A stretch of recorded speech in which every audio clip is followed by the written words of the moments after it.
Hello, welcome this evening, afternoon, or morning, wherever you're tuning in from. My name is Dr. Brenda Roach, but you can just call me Brenda because it's just much easier.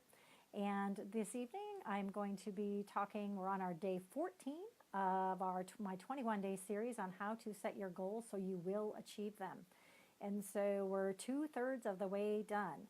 And I've been very excited to be sharing this with you, and I appreciate all of you that have been tuning in either live or catching it by replay. And again, I'm a neuropsychologist by trade during the day hours, and in the evening hours, I work my own health and wellness company, a business, as well as help people achieve their health and wellness goals, as well as helping people bring a home business online. And so I'm very passionate about health and wellness, both from a mental health and a physical standpoint, and really believe that all of us can continue to look at that and improve our health and wellness. But one of the things we have to do is to be able to set goals, and set goals that are achievable and that we have a chance of succeeding, because otherwise we kind of just give up pretty easily, because when our mind is developed and it's trained, it's basically, put together for us in order to help us protect ourselves from feeling uncomfortable as well as handling fear. And so if you're catching this live, please give me a thumbs up. Let me know that you're here and where you're from. If you're catching this by replay, put a hashtag replay down below and let me know who you are and where you're from as well. If you find this helpful and you think other people can benefit from it, please feel free to share it as well. So tonight we're going to be talking about practicing mindfulness. Mindfulness is paying full attention to the present moment. It's noticing your thoughts, your feelings, your sensations without judging them. And that's a key thing, is to not judge. We judge our thoughts and our feelings and sensations a lot, and it's not always helpful for us. So we just want to notice them without judging them. When we begin to pay attention, to the activity of our own mind, it's common to notice that we judge our own experiences quite a bit. We categorize things we like or don't like. We categorize things as good or bad, what makes us feel good or bad. And so as we're thinking about mindfulness, it's going to be really important to be thinking about, are you judging it or not? If you're judging, we're not being real mindful. So we want to work on that. It's a natural thing for us to judge, and it takes some practice. Mindfulness isn't something you can just kind of pick up and do overnight. It really does take some practice. But I really encourage you to get good at it, because it makes an amazing difference in your life when you can use this skill as well. When we're not mindful, you can develop those automatic reactions, to stress that can be very, very harmful. We may perceive everything as a threat. And when we do that, our stress hormones are released, or cortisol is released into our body, which causes our blood pressure and our heart rate to increase. And we're just less likely to then use our frontal lobe, which is our rational or reasonable mind. And so we make decisions that aren't probably in our best interest because of that stress that we have. Stress also, it's been shown through the ACEs study, Adverse Childhood Experience studies, when cortisol is in your body due to high levels of stress, that it also damages every organ of your body. So mindfulness can be a really important thing for us when we look at our current health, as well as our long-term health, as well as allowing us to really look at how to meet our goals in the day-to-day basis. When we have high levels of stress, we can get very angry pretty easily at others. We get into a mindset of catastrophic thinking and future thinking, which is just not helpful to, for us in the moment to really try to work towards those goals, because our brain, again, is there to protect us from feeling uncomfortable or feeling fear. And so when we have those going on, it shuts down our frontal lobe, and we're just not able to be very productive and definitely not able to work towards our goals. So again, this skill of mindfulness can be extremely helpful and extremely important. So some formal practices of mindfulness include deep breathing, yoga, Tai Chi, meditation. I'll have some more listed on my blog post when we're done with the full series of 21 days as well. Mindfulness is not multitasking. It's not thinking about the past. It's not creating and rehearsing future scenarios.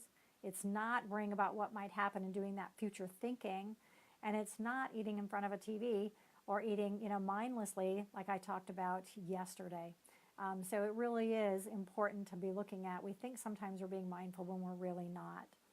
So there's some informal practices of mindfulness as well, which can be just allowing yourself 5 minutes each morning to be quiet, meditate, and just relax. You'd be amazed if you allow yourself and you give yourself that gift on how much difference that will make for you for the rest of your day. Eating slowly and paying attention to the flavors, the smells, the textures, the presentation of your food.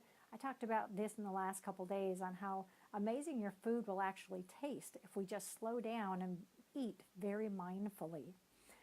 We could focus on one task at a time, such as chores, or you're brushing your teeth in the morning. These don't have to be long periods of time. 5 minutes of mindfulness, or you're brushing your teeth and being able to recognize, what does it feel like? What are the smells? What are the tastes? All those things that you can just, and when your mind wanders, because it will in the beginning, just recognize my mind wandered and bring it back. Don't judge it, because oftentimes they'll say, oh, I can't do this. See, I can't get this mindfulness. My mind keeps wandering. That's a judgment. Just acknowledge my mind wandered, observe that, and bring it right back. And you'll find that over time, your mind will wander less and less, or you'll be able to bring it back much faster. Again, if this is making some sense, give me some thumbs up. Let me know that this is making sense. If you're catching it by replay, hashtag replay, and let me know where you're from, as well as if it's making sense. Listen with intent. Try to not multitask when listening to your friends and family. How many of us have truly just sit and listen to people? Most of us are waiting and thinking about, as we're listening to someone, about how we're going to respond to them. Just listen. Just really, truly just focus on them and just listen. And then notice habitual ways of thinking, such as worrying about future or self-blame. So some questions, this is your homework for today, is to write down these questions and really take some time over this next week to really think about them. So when am I being mindful? So you might have some times already that you really are being very mindful. When am I not mindful? So to be thinking about those. What are some ways that I'd like to integrate mindfulness into my life? So what are some ideas you have on that? What are my current roadblocks for doing that? And what can I do to overcome those roadblocks? So really going through and answering those questions can be extremely helpful as you work through this process. Here's some other tips on practicing mindfulness. Allow your thoughts to come in and just accept them as they are. They're just thoughts. Thoughts are just thoughts. They're not a fact. Thoughts are just thoughts. And so you can also think about thoughts and feelings kind of like a cloud in the sky. They just kind of come and go, or thinking about them like a Teflon pan, and that your thoughts just kind of slide in and out.